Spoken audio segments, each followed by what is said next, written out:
Por los sitios que conforman la histórica Ciudad de México. Ciudad Viva con Sandra Rodríguez.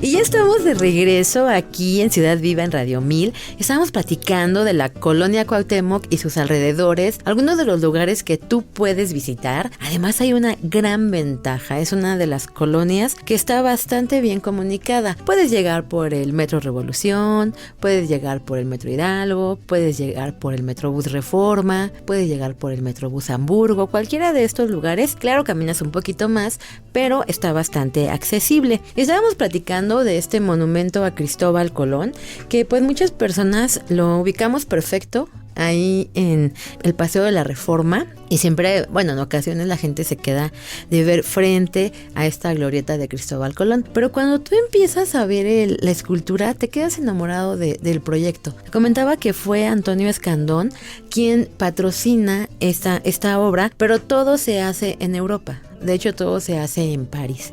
Carlos Cordier hace el proyecto, este escultor, y él presenta un proyecto muy interesante. De hecho, cuando tú lo visitas, el monumento tiene la base altorrelieves, y estos altorrelieves hablan de toda la historia de Cristóbal Colón y todo lo que tuvo que hacer para poder llevar a cabo esta empresa de poder tener recursos y descubrir más adelante América, de poder llegar aquí, cómo hace todo este proceso, lo vas a ir descubriendo en los altorrelieves. Cristóbal Colón. Cristóbal Colón nació en Génova en 1451. Sus padres fueron Domenico Colombo y Susana Fontana Rosa. Desde joven navegó en el mar Mediterráneo. En 1476 llegó a Portugal y se incorporó a sus expediciones por el noroeste de África. Por esos años empezó a soñar con una ruta marítima a la China, cruzando el Océano Atlántico, creyendo que era un mar estrecho. En 1492 consiguió la ayuda de la reina Isabel de Castilla. Después de firmar la capitulación de Santa Fe, el 17 de abril de 1492, emprendió su primer viaje. El 12 de octubre de 1492, llegó a la isla Guanajaní y la llamó San Salvador. También exploró Cuba y Santo Domingo. Luego retornó a España, creyendo haber llegado a islas cercanas al continente asiático. Hizo 3 expediciones más.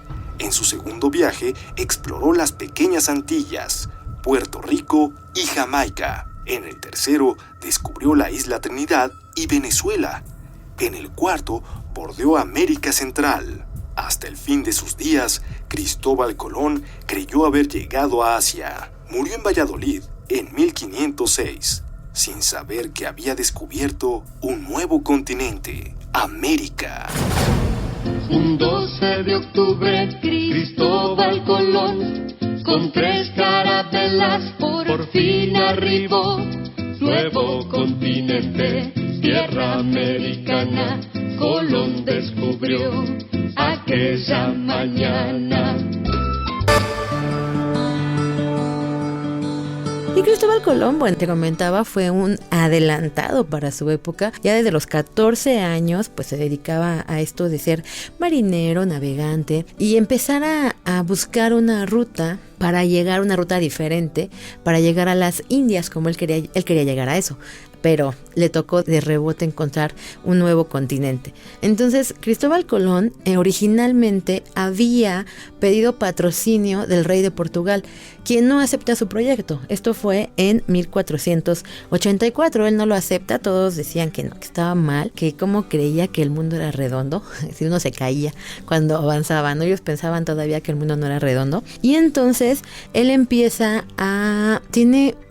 yo creo que es el momento adecuado en el lugar adecuado, y conoce a Juan Pérez de la Marchena. Juan Pérez de la Marchena es un fraile que es confesor de Isabel la Católica, y entonces hace el contacto para que pueda conocer a Cristóbal Colón. Y él es quien precisamente a través de este contacto logra presentar su idea de buscar una ruta diferente a las Indias, y así es como se la patrocina. En 1492 parte el 3 de agosto de 1492 del puerto de Palos y va a descubrir América el 12 de octubre de 1492, después de 70 días en el mar. De ahí, bueno, ya va a venir todo lo demás, la conquista, la evangelización, pero uno de los que a mí me gusta destacar también, elementos interesantes de esta relación entre los reyes católicos y el descubrimiento de América, y eso lo vemos muy claro en todas las catedrales de México, es que siempre en todas las catedrales hay un altar dedicado a los reyes, como recordando esta relación tan importante de los reyes católicos que patrocinan ese viaje de Cristóbal Colón. Con el tiempo, bueno, él muere en la pobreza, curioso. Descubre todo un continente y muere en la pobreza. Nadie lo cuida ni nada parecido, pero ahí queda la historia. Entonces, todo este monumento te cuenta su vida.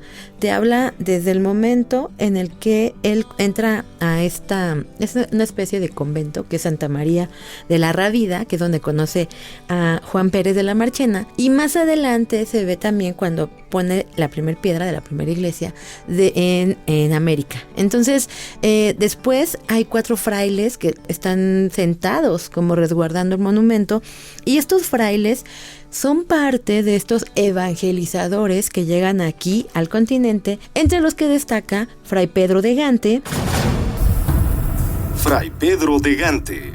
El 27 de abril de 1522, Fray Pedro de Mura salía del convento de San Francisco en la ciudad de Gante, en Bélgica, rumbo a España, para embarcarse en una misión a América. Mejor conocido como Pedro de Gante, desarrolló desde su llegada a Hispanoamérica en 1523 una incesante labor de enseñanza y estructuración del sistema educativo, que con posteridad serviría como base para que desarrollasen su labor evangelizadora y pedagógica muchos otros religiosos y educadores laicos. La singular concepción de la enseñanza de Pedro de Gante, que consideraba su labor como permanente e integrada en su vida diaria, le hizo aprender la lengua indígena para poder así llegar mejor a sus educandos. Fundador de numerosas escuelas, la primera en Texcoco, tuvo alumnos de todas las edades y se ganó el afecto y la admiración de todos los rangos sociales, tanto nativos como españoles. Pedro de Gante murió en la Ciudad de México en 1572 y se le reconoce como uno de los grandes misioneros que evangelizaron el continente americano. Fue un hermano que sobresalió como apóstol de los mexicanos, defensor del pueblo conquistado y gran enamorado de la cultura indígena. Fray Bartolomé de las Casas. Fray Bartolomé de las Casas. Bartolomé de las Casas nació en Sevilla el 24 de agosto de 1474. En su juventud estudió el idioma latín en Salamanca. En 1502 llegó a la isla La Española, Santo Domingo, y se dedicó a la extracción de oro explotando a los indios de su encomienda. En 1506 regresó a España y se convirtió en sacerdote. Regresó a la Española en 1508 y participó en varias expediciones, pero en 1514, influido por la prédica indigenista del fraile Antonio de Montesinos, renunció a sus encomiendas para convertirse en un acérrimo defensor de los nativos que estaban siendo exterminados cruelmente por los conquistadores. Primero ante el rey Fernando el Católico y después ante Carlos I, Bartolomé de las Casas criticó duramente los crueles métodos de explotación que padecían los indios. Gracias a sus gestiones, en 1542, la corona promulgó las leyes nuevas, donde se prohibió la esclavitud de los indígenas, quienes pasaron a ser vasallos tributarios del rey de España. En 1543 fue nombrado obispo de Chiapas, cargo que ejerció hasta 1547, año en que regresó a España. Ahí siguió defendiendo a los indios hasta que falleció en Madrid el 17 de julio de 1566. Entonces, hasta arriba, ya quien termina este monumento es Cristóbal Colón. Él es quien, ya ahí se ve perfecto. Es una escultura de 6 metros. Cuando uno lo ve desde abajo se ve pequeñito, pero son 6 metros la altura que tiene esta escultura. Y tiene, así, si te pones, yo te invito a que vayas a ver este detalle bien interesante, que del lado izquierdo tiene un velo que le está quitando a un globo terráqueo y apunta su mano hacia el oriente. Entonces es como que está descubriendo ese nuevo mundo y está señalando la zona por la que van a llegar precisamente los españoles. Entonces hay muchos detalles que ver en esta belleza de monumento que dicen es completamente francés, completamente europeo.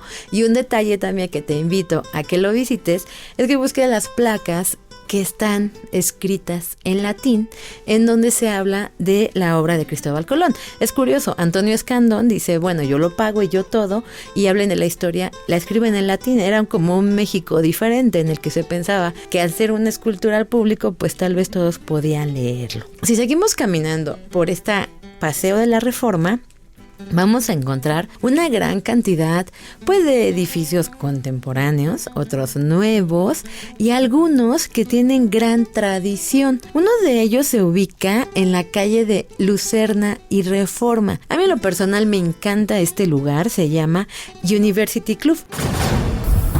En voz de José Ortiz Teiser, socio de University Club. La filosofía del club es algo muy único en México. Se fundó el 12 de noviembre de 1905 por 3 nacionalidades, la mexicana, la estadounidense y 3 la británica, de todos los credos, de todas las carreras, que lo que les ha unido es tener un lugar como su segundo hogar, su segunda casa, un lugar en donde puedo venir yo a platicar con otros socios, sentarme en la mesa de socios y a intercambiar comunicación. Ya se ha sido a través de todos estos 106 años. Antes del temblor, pues era dificilísimo entrar al club. Se necesitaban 7 recomendaciones para poder entrar. El socio que lo proponía uno venía al comité de admisiones y decía por qué debía de ingresar esa persona dentro del club. Entonces andamos buscando la renovación del club y la renovación para que los jóvenes vengan otra vez. El University Club es un edificio bellísimo y nos platica un poco la historia de estas colonias como la Juárez y la Cuauhtémoc, que nacen en una época de mucha bonanza aquí en la Ciudad de México, con esas calles amplias, hermosas, con esos espacios enormes para poder caminar, con esas esquinas que están cortadas a 45 grados para dar la vuelta sin problema con todo y el carruaje, de esos palacetes también nos platican. Y esta casa del University Club es una casa bellísima que originalmente fue pensada para una residencia de la ciudad, tenía sus jardines. Y un dato bien interesante de este lugar es que originalmente fue hecha por el arquitecto José Luis Cuevas.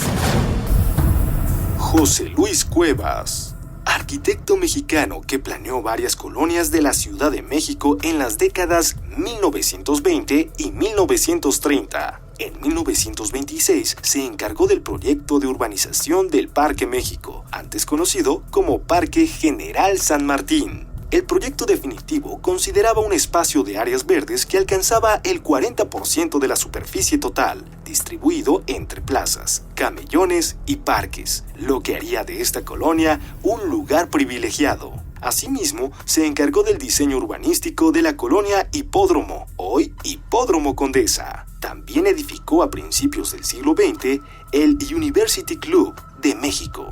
La mayoría de los elementos decorativos los tuvo que importar de Francia y fueron elaborados por la Casa Mercier. ¿Qué tan importante era demostrar en ese momento la riqueza que tenía la familia, quien lo manda a construir, que todo el interior, y me ha tocado ver por ahí algunas revistas bien interesantes de esta obra del University Club, todo el interior, todos los decorados, los acabados, en los tapices, el mármol, todo es de origen francés. Entonces es una casa que desde que la observas en la calle de Lucerna y Paseo de la Reforma, te llama la atención. En la portada te dice University Club, y este University Club pues ya te habla de que seguramente es un área privada. Y sí, el University Club nació en 1905, la institución como tal, y este University Club lo que agrupaba era a universitarios, pero de la colonia americana. Pero de esto y más vamos a platicar cuando regresemos. Estamos hablando de la colonia Cuauhtémoc y sus alrededores. Ciudad Viva. Recorridos llenos de anécdotas. Ciudad Viva con Sandra Rodríguez.